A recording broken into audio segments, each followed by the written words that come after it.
કે એ જ વાતથી ફૂલે મારી છાતી, એ જ વાતથી ફૂલે મારી છાતી કે હું ને મારી ભાષા બેઉ ગુજરાતી. મને ગર્વ છે કે હું ગુજરાતી છું. મને અંગ્રેજી સારું લાગે છે પણ ગુજરાતી મારું લાગે છે.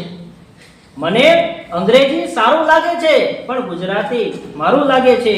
અને એવી જ એક કવિતા કે સદા સૌમ્યથી લહેરાતી મુજ ગુર્જર ભાખા, હૃદય તણા તાતણે બંધાતી મુજ ગુર્જર ભાખા. નરસિંહ મીરા પ્રેમાનંદ તણી મુજ ગુર્જર ભાખા, સદા યૌવનસી છલકાતી મુજ ગુર્જર ભાખા. શાંતિ તણો સંદેશો ફેલાવતી મુજ ગુર્જર ભાખા, ભર્યા શિયાળે ગુલમોર સરીખી મુજ ગુર્જર ભાખા. માતૃભૂમિ કેરું ઋણ ચૂકવતી મુજ ગુર્જર ભાખા, શબ્દ લઈને ગુર્જર રત્ન સમી મુજ ગુર્જર ભાખા. શિરમોર તુલ્યસી લાગતી મુજ ગુર્જર ભાખા, ગાંધી પ્રિય મીરાત મોંઘેરી મુજ ગુર્જર ભાખા. સદા યૌવનસી લહેરાતી મુજ ગુર્જર ભાખા, હૃદય તણા કાતણે બંધાતી મુજ ગુર્જર ભાખા. અસ્તુ.